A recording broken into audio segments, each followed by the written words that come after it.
Hello and welcome to Your Government in Action, a presentation of Bahamas Information Services. I'm Carissa Williamson.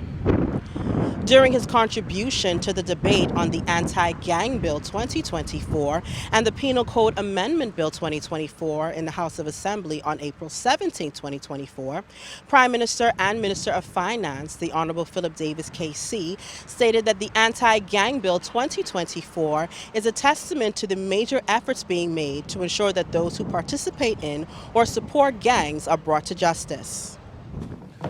This landmark piece of legislation gives law enforcement and the justice system powerful new tools in the fight against criminal gangs. For decades, the Bahamian people have been demanding more direct action against gangs. Each time a gang-related act of violence makes the news, and it happens far too often, the frustration, the fear, and the anger of our people are palpable.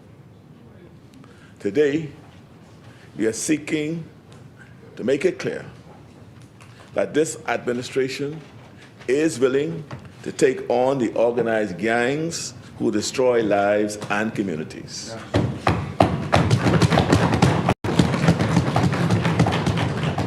As they often say, enough is enough. We cannot tolerate the cycles of violence and retaliation that leave entire communities in fear. We cannot tolerate the gangs who have such contempt for the rest of us that they recruit our children, turning lives of promise into lives of peril. And we cannot lose another generation of our young men. We cannot let the young Bahamian men who could and should be our heroes and leaders become instead victims and perpetrators. These are young men whose strength and talents our country needs, but instead, too many are taking paths that lead to incarceration or death. This administration has created policies focused on offering other choices, paths that lead instead to opportunity and security. We are also strengthening the alliances and cooperation necessary to impeding the flow of guns and drugs across our borders. We have tough new bail reforms, and we are working to bring matters to trial faster, to build new courts, and to hire new prosecutors. And we are giving law enforcement new tools in their fight against crime and gangs. The anti-gang bill before us today will bring gang members and those participating in or supporting gang activities to justice. If you are a gang member, if you associate with gang members, if you support gang members in any way, in any gang-related activities, you will run afoul of the law, and the full weight of the justice system will be moved against you. Madam Speaker, before I describe how the anti-gang bill fits into our larger anti-crime plan and detail its provisions, I want to emphasize the following. Gangs succeed when families and communities fail. No one should underestimate the power of gang recruiters who show interest in the same young men who are overlooked by everyone else. And that's on us, isn't it? Every time we lose a young person to gang life, it represents failure that we should be honest enough to describe as catastrophic. because once you're in, it's hard to get out. The failure to intervene effectively before a gang recruitment belongs to all of us. We all need to intervene and intervene effectively. Successive governments who have failed to create effective policies. Parents, too, consume with their own lives, or too damaged or dysfunctional to provide love and safety. Neighbors and community leaders who look the other way instead of stepping up and offering mentoring or support. So while it is right for Bahamians to demand that their government do everything possible, if we are to make real and enduring progress against gangs and crime, we will need parents to create loving, safe homes. And we will need role models to offer the power of their example.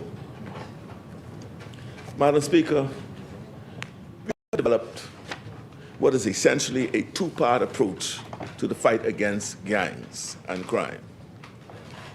On the one hand, we have policies intended to help our young people overcome obstacles and take advantage of new opportunities. In our schools, we are working hard to solve absenteeism, to make sure our children are back in class and have an opportunity to get caught up. That caught up exercise is because of the loss of learning during the pandemic period. At the National Training Agency and BTVI, we are providing new opportunities for technical skills development at no cost to students and trainees. In the National Youth Guard program, which is graduating a new cohort next month and is recruiting for the next cohort, we are empowering youth to make a difference on the front line of disaster response efforts while equipping them with in-demand, job-ready skills and pairing them with paid internship opportunities. For the young people struggling for survival and dignity, we must provide opportunity. The other part of our approach is tougher. The increase in police presence, the harsher penalties for violating bail, and now, of course, the penalties associated with gang activities that will be introduced through the passage of this bill.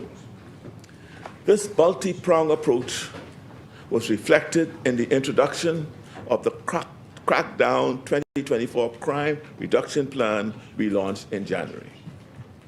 Our plan to crack down on crime has 5 central pillars. Prevention, which addresses the root causes of crime. This includes community development, education, social services, and economic opportunities. Policing, which includes strengthening law enforcement with community-oriented policing, enhanced officer training, and new tools and technology. Those of us who were fortunate to attend the police force's Tech Expo last week are aware of the major investments being made in technology to modernize the force and improve their surveillance and investigative capabilities. We believe that our police force can be an example, not just in the Bahamas, but for the entire region in the effective use of technology. Prosecution is another limb of the pillar of our approach. We are advancing fair and effective criminal justice with swifter legal proceedings and support systems for victims and witnesses. Punishment is a central pillar, which ensures that criminals are brought to justice and held accountable for their crimes, including harsh penalties for gang and gun-related offenses, and a stronger response to bail violations. The fifth and final pillar, rehabilitation. This refers to preparing offenders for successful reintegration into society with vocational training, educational programs, mental health and substance abuse treatment, and support networks to reduce recidivism. Our approach is holistic, taking on root causes of crime, prioritizing justice, and giving those who want to walk a positive path the opportunity to do so. Madam Speaker, the anti-gang bill represents a major effort to bring those who actively participate in or support gangs and gang activities in our nation to justice. Under Clause 3, we established the kind of evidence that may be permissible to prove a person's involvement in a gang. Here, we have created a comprehensive list which includes symbols, signs, codes, markings, or clothing. So if you enjoy displaying gang paraphernalia, take note of this provision. In addition, criminal activity linked to a gang or any evidence that a person has associated with a gang to participate in gang-related activity is also a permissible form of evidence.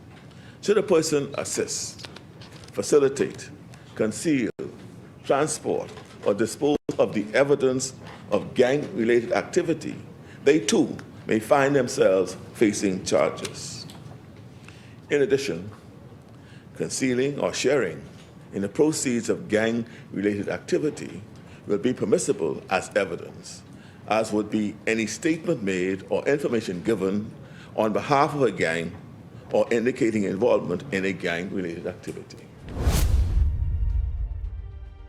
More of Your Government in Action when we return.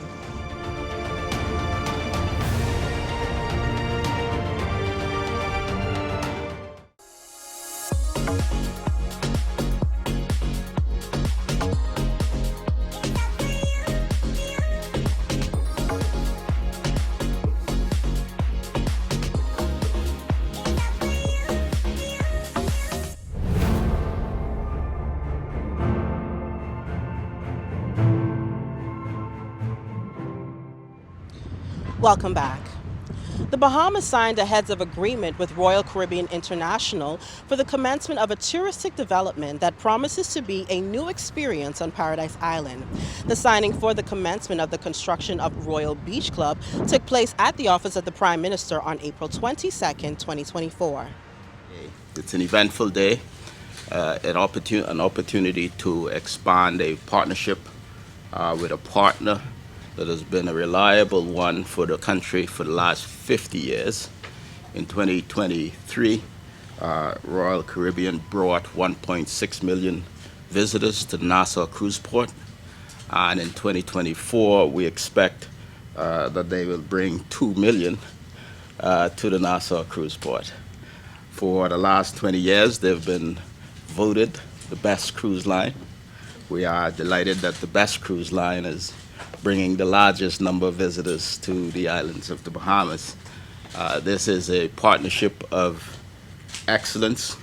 They have focused and supported the people of the Bahamas with entrepreneurship, with innovation, and with experiences. We have been calling for more experiences, for Bahamians to invest in these experiences, and we are delighted that Royal Caribbean, in a partnership with the government that the Prime Minister will speak to, has stepped forward to assist us in providing more to do for the 25,000 guests we receive on a daily basis at the Nassau Cruise Port. We embark on a $165 million project to further enhance the vitality of our tourism product. Spearheaded by RBC Paradise Island Limited and PDI Paradise Limited, companies that are subsidiaries of Royal Caribbean Cruise Lines Cruise Limited, the project will galvanize entertainment and recreational offerings for Bahamians and visitors alike. The master plan for the Royal Beach Club includes pools, cabanas, and Bahamian boutiques, offering an unparalleled onshore experience for visitors. This development will prove to be a monumental step forward for Bahamian inclusion in major tourism projects that will serve as a model for others to emulate. Some 200 jobs will be created. However, Bahamians will not just work there.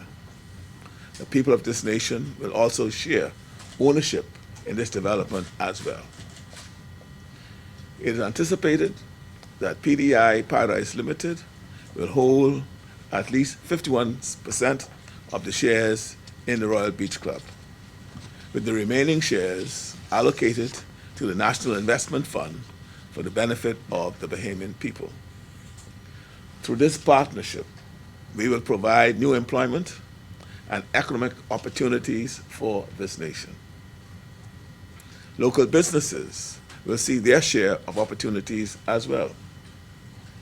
There will be Bahamian boutiques creating avenues for small business ownership.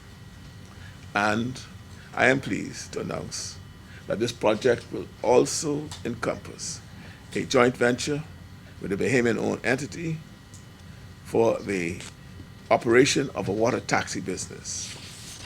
This venture will provide transportation options for guests of the Royal Beach Club, as well as other attractions in Nassau Harbor, enhancing accessibility while creating additional avenues for economic growth within our community. Ultimately, this project will largely be run by Bahamians, owned by the Bahamian people, and supported by Bahamian businesses. When we talk about the need to ensure that major tourism projects are primarily for the benefit of the Bahamian people, these are the kinds of opportunities that we are talking about. By signing today's agreement, we add another world-class experience to our tourism product. And even more importantly, we take a bold step toward greater Bahamian empowerment in the tourism industry. This is our nation, and we must ensure that, first and foremost, our services industries serve us. We are more optimistic than ever before about our economic prospects, with tourism leading the way as our number one industry that continues to grow at a record-breaking pace. And I want to thank the Royal Caribbean Cruise Lines for being an essential part of that success. The Royal Beach Club represents the latest success chapter in the story of Paradise Island's growth as a tourism mecca. And we are just so excited about the incredible collaboration that we have each and every day with the Bahamas. We're very excited for our partnership here, and also all the incredible experiences and economic value add that we're going to bring here to the Bahamas. We very much hope that the Royal Beach Club will not only just bring the best experiences here to our guests, but it will also attract new guests here to the Bahamas, which we think is a great opportunity for the Bahamas. It's a great opportunity for the Royal Caribbean group. So we are really excited here, and I just wanted to add that our ultimate goal here is to have the Royal Beach Club represent the beauty of the Bahamas, provided, as I said, another great reason to come visit this amazing place. So with that, I just want to say we're very excited to what's to come. We're very excited for our partnership, and we're very excited for all this is going to mean for our guests and for the Bahamas. Following a heads of agreement signing, head officials took part in a groundbreaking ceremony to celebrate the construction of the Royal Beach Club at its future site on Paradise Island on April 22, 2024. The Royal Beach Club, a collaboration between the Bahamas and Royal Caribbean International, is slated to open in 2025. But today it is my honor to be in the position of saying congratulations to Royal Caribbean International and to all those who will benefit in this unique Paradise Island beach experience to be known as the Royal Beach Club.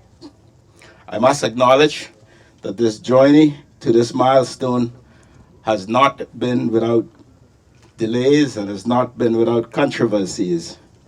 But the project was initially approved by the previous government, but our administration has diligently worked to reshape this venture to better serve the Bahamian people.